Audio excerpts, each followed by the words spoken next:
Breaking news చూస్తున్నాం. దేశంలో Israel దాడిపై దోహాకి సంబంధించి ఇజ్రాయెల్ దాడిపై అరబ్ ఇస్లాం దేశాలు సీరియస్ అవుతున్నాయి. ఇజ్రాయెల్ రక్త దాహాన్ని అడ్డుకుంటామంటూ హెచ్చరికలు జారీ చేస్తున్నాయి. అరబ్ ముస్లిం దేశాలకు ఖతార్ అధినేత పిలుపునిచ్చారు. ఖతార్లో ఆశ్రయం పొందుతున్న హమాస్ లీడర్లే టార్గెట్గా ఇజ్రాయెల్ దాడులు చేసిన నేపథ్యంలో అరబ్ ముస్లిం దేశాల ఎమర్జెన్సీ మీటింగ్ జరిగింది. సమావేశానికి 50కి పైగా ముస్లిం దేశాలు హాజరయ్యాయి. ఇకపై తమతో ఏ ఒక్క దేశంపై దాడి జరిగినా సరే మా అందరిపై దాడిగా మేము భావిస్తామంటూ చెప్తున్నారు. ముఖ్యంగా ఈ సమావేశంలో Saudi Arabia, Türkiye, Kuwait, Iran, Iraq, Egypt, Indonesia, Malaysia ఇలా 50 దేశాల అధినేతలు హాజరయ్యారు. కీలకంగా చర్చించారు. ఇజ్రాయెల్ని ఎలా కంట్రోల్ చేయాలి అనే దానికి సంబంధించే పెద్ద చర్చ జరిగింది. ఈ నేపథ్యంలో ఖచ్చితంగా నెక్స్ట్ టైం నుంచి తమ మీద ఇప్పుడు సమావేశమైనటువంటి ఈ 50కి పైగా దేశాలు, ఇస్లామిక్ కంట్రీస్ మోస్ట్లీ, వీటన్నిటిలో ఏ ఒక్క దేశం మీద దాడి జరిగినా తామందరి మీద జరిగినట్లుగా మేము భావిస్తామని చెప్తున్నారు. అంటే మనం సింపుల్గా నాటోని ఒక ఎగ్జాంపుల్గా తీసుకోవచ్చు. అక్కడ 32 దేశాలు ఉన్నాయి. ఆ 32 దేశాల్లో ఏ ఒక్క దేశం మీద దాడి జరిగినా సరే నాటో సంయుక్తంగా దానికి సంబంధించి రెస్పాండ్ అవుతారు. మొన్న ఉక్రెయిన్ విషయంలో మనం చూసాం. సో ఇలాంటి పరిణామమే మరొకసారి ఇక్కడ చోటు చేసుకుంటుంది. సో ఇక్కడ మరొకసారి మనకు క్లియర్ పోలరైజేషన్ మనకు కనిపిస్తోంది. క్లియర్ పోలరైజేషన్ ఎక్కడికి వెళ్ళినా సరే ఓవైపు అమెరికా గొడవలు పెట్టుకుంటున్నటువంటి పరిస్థితి కనిపిస్తోంది. మరోవైపు ఇజ్రాయెల్ కూడా అదే దాడిలో నడుస్తున్న నేపథ్యంలో ఒక అహంభావ పూరిత బల ప్రదర్శనకు వ్యతిరేకంగా ప్రపంచ దేశాలన్నీ పోలరైజ్ అవుతున్నటువంటి తీరు మనం చూస్తున్నాం. ఇప్పుడు ఇస్లామిక్ కంట్రీస్ అన్నీ ఒక తాటి మీదకి వస్తున్నాయి. ఇప్పుడు 50కి పైగా దేశాలు ఏ ఒక్క దేశం మీద దాడి జరిగినా మా అందరి మీద జరిగినట్లే అని చెప్తున్నాయి. ఇజ్రాయెల్ సంగతి ఏంటో మేము తేల్చేస్తామని చెప్తున్నటువంటి పరిస్థితి కనిపిస్తోంది. సో ఇప్పుడు ఇజ్రాయెల్ ఏం చేయబోతోంది? మరోవైపు ఇజ్రాయెల్ చేసినటువంటి దాడుల పట్ల ట్రంప్ కూడా సీరియస్ అయ్యారు. ఖతార్ మీద చేసినటువంటి దాడులను చాలా సీరియస్గా రియాక్ట్ అయినటువంటి పరిస్థితి మనం చూసాం. నా మిత్రదేశం మీద నువ్వు ఎలా దాడి చేస్తావని, నువ్వు అర్జెంటుగా దాడులు ఆపకపోతే నేను సీరియస్ యాక్షన్ తీసుకోవాల్సి వస్తుంది, సీరియస్ అవ్వాల్సి వస్తుంది అంటూ ట్రంప్ మాట్లాడినటువంటి మాటలు మనం చూసాం. సో ఇలాంటి పరిణామంలో ఇజ్రాయెల్ ఇప్పుడు ఏం చేయబోతోంది? ఇజ్రాయెల్ నిజంగా అమెరికా మాట వింటుందా? లేదంటే ఇప్పుడు సమావేశమైనటువంటి 50 దేశాధినేతలు ఒక చోట కూర్చొని ఒక నిర్ణయం తీసుకున్నప్పటికీ కూడా నిజంగా ఏం చేయబోతున్నారు? ఇజ్రాయెల్ని ఏమైనా చేస్తారా అనే ప్రశ్న వచ్చినప్పుడు ముందుగా వాళ్ళు చేయబోయేది ఒకటే, వ్యాపార పరంగా ఇజ్రాయెల్ను దెబ్బ కొట్టడం. మొన్న ఎలాగైతే అమెరికా రష్యాని దెబ్బ కొట్టాలని ప్రయత్నించిందో, ఆ దాంట్లో భాగంగా భారతదేశాన్ని దెబ్బ కొట్టడానికి ప్రయత్నించిందో, సో అలా ఇప్పుడు ఇజ్రాయెల్ యొక్క వ్యాపార సంబంధాలను మేము దెబ్బ కొడతాం, వ్యాపారాలను మేము తగ్గించుకుంటామంటూ 50 దేశాలు ఒక నిర్ణయానికి వచ్చినట్లుగా తెలుస్తోంది. ఆర్థికంగా బలంగా ఉండబట్టి ఇష్టం వచ్చినట్లుగా ఎవరి మీద పడితే వాళ్ళ మీద బాంబులు వేయడం, దాడులు చేయడం ఇవన్నీ సహించేది లేదు. ఆర్థిక మూలాలను దెబ్బ కొట్టాలి. ఈ నేపథ్యంలో మేము వాళ్ళతో ఉన్నటువంటి వ్యాపార సంబంధాలను మరొకసారి పునఃసమీక్షించుకుంటాం అంటూ చెప్తున్నటువంటి తీరు మనకు కనిపిస్తోంది. మరోవైపు ఈ మధ్యకాలంలో ఆర్టీవీ కూడా ఈ అంశానికి సంబంధించి మాట్లాడుతూ వస్తోంది. పోలరైజేషన్ అనేది నిజంగా మంచి పరిణామమా అంటే కాదు.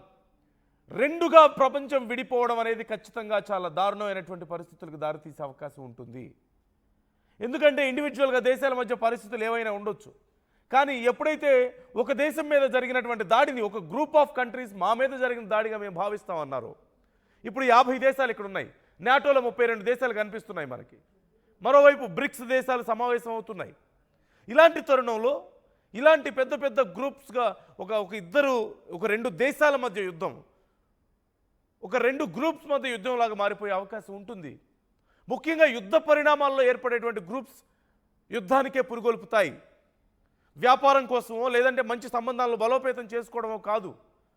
యుద్ధాన్ని లేదంటే శత్రు దేశాలని ఆపడానికి ఎలా, లేదంటే యుద్ధాన్ని ఎలా మనం కొనసాగించాలి, ఇతరులను ఎలా దెబ్బతీయాలి అనే ఉద్దేశంతో ఏర్పడేటువంటి గ్రూప్స్ మరింత వినాశనానికి దారితీసే అవకాశం ఉంటుంది. సో ఇది ఖచ్చితంగా మంచి పరిణామమా అంటే కాదని చెప్పాలి. కానీ ఇజ్రాయెల్ లాంటి దేశాల యొక్క పీచ మణచాలంటే, ఇజ్రాయెల్ లాంటి దేశాల యొక్క గర్వాన్ని అణచాలంటే ఖచ్చితంగా ఇలా ఒక తాటి మీదకి రావాల్సిన అవసరం ఉంది.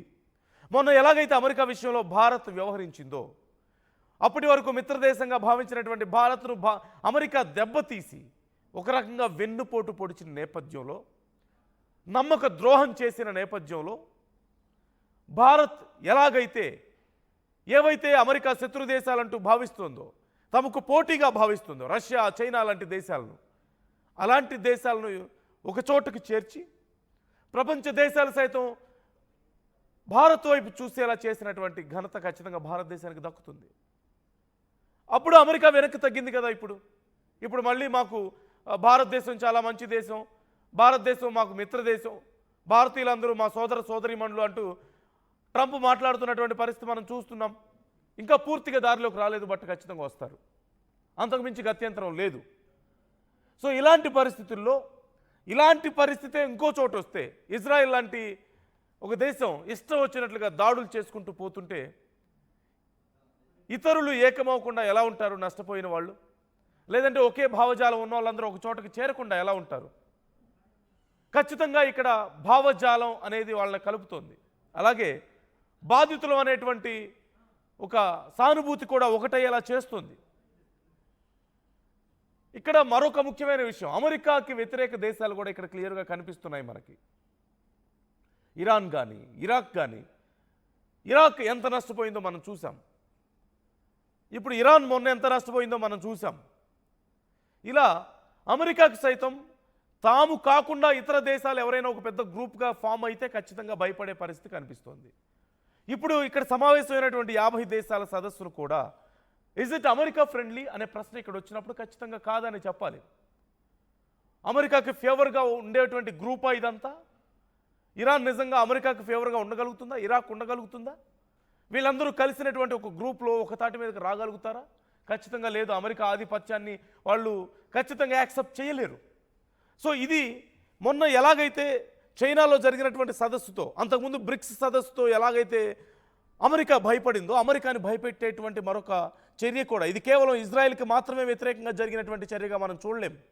అమెరికాకి కూడా ఖచ్చితంగా ఇదొక ఎదురు దెబ్బ, ఇదొక సంకేతంగా మనం ఖచ్చితంగా చూడాలి ఈ విషయాన్ని.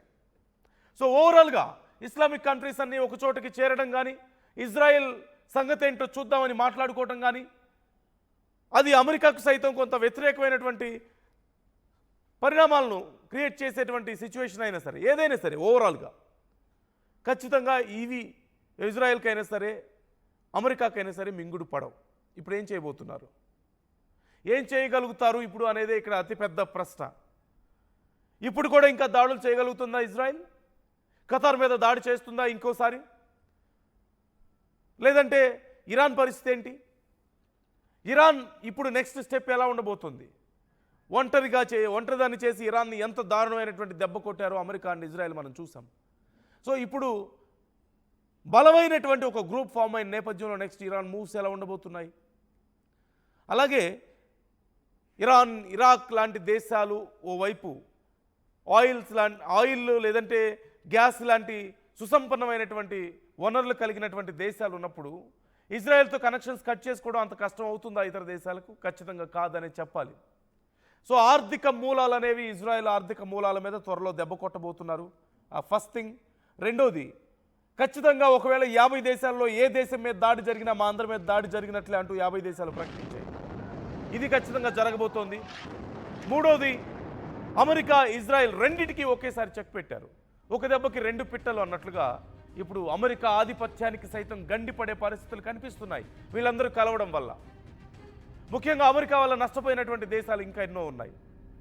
ఇప్పుడు వెనిజులా మీద కూడా అదే చేస్తుంది. గతంలో ఇరాక్ మీద, ఇరాన్ మీద ఎలాంటి, లేదంటే లిబియా మీద ఎలాంటి కుట్రలు అయితే జరిగాయో, అక్కడ ఉన్నటువంటి రాజ్యాలను ఎలా నాశనం చేశారో, అక్కడ ఉన్నటువంటి అధ్యక్షులను ఎంత దారుణంగా ఎలిమినేట్ చేశారో మనం చూసాం.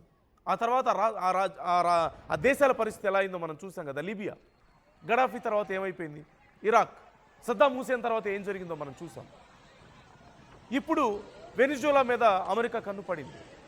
దేనికోసం? నిజంగా కొకైన్ లాంటి భయంకరమైనటువంటి డ్రగ్స్ సరఫరా చేస్తున్నందుకేనా? కాదు, అక్కడ ఉన్నటువంటి రేర్ ఎర్త్ మెటల్స్ లేదంటే ఆయిల్, ఇలాంటి ఖనిజాల కోసం, అక్కడ ఉన్నటువంటి సంపత్తిని ప్రకృతి ఇచ్చినటువంటి సంపదని దోచుకోవాలన్న ఉద్దేశం, అమెరికాకి చెందాలన్నటువంటి ఒక అహంకారం, ఇంకెవరి దగ్గర ఏవి ఉండకూడదన్నటువంటి ఒక దౌర్జన్యం. ఈ నేపథ్యంలో ఏం చేయబోతున్నాయి ఈ దేశాలన్నీ అనేది చాలా కీలకంగా మారింది. మా మీద ఏ ఒక్కరి మీద దాడి జరిగినా మా అందరి మీద దాడి జరిగినట్లే అంటూ 50కి పైగా దేశాలు ఒక చోటకు వచ్చి, అందులోనూ ఇస్లామిక్ కంట్రీస్, భావజాలం కలిసినటువంటి దేశాలు ఒక చోటకు రావడాన్ని, కలవడం అనే కంటే కూడా దగ్గరగా ఉన్నటువంటి దేశాలు, భావజాలం దగ్గరగా ఉన్నటువంటి దేశాలు, ఎగ్జాక్ట్ ఉండకపోవచ్చు కానీ బాధితులు అనేటువంటి ఆలోచన ఉంది. ఫ్యూచర్లో మరికొంతమంది బాధితులు అవుతారనేటువంటి అంచనాలు ఉన్నాయి. ఈ నేపథ్యంలో భావజాలం కొంత కలుస్తోంది. సో ఖచ్చితంగా బలమైన బంధం ఏర్పడడానికి అవకాశం ఉంది. సో ఈ అంశానికి సంబంధించి మీ అభిప్రాయాలు ఎలా ఉన్నాయో మాతో పంచుకోండి, కామెంట్ చేయండి. నెక్స్ట్ ఇప్పుడు ఇజ్రాయెల్ కానీ అమెరికా కానీ ఈ పరిణామాలను ఎలా చూస్తున్నారు? బ్రిక్స్ దేశాలు లేదంటే చైనాలో జరిగినటువంటి సదస్సులో ఇన్ని దేశాలు కలిస్తేనే భయపడినటువంటి అమెరికా ఇప్పుడు మరొక అమెరికాకు లేదంటే ఇజ్రాయెల్కు వ్యతిరేకంగా మరొకటి కూటమి ఫామ్ అవుతుంటే చూడగలుగుతుందా? ప్రశాంతంగా ఉండగలుగుతుందా? What they can do now? మీ అభిప్రాయాలను కూడా మాతో పంచుకోండి, కామెంట్ చేయండి.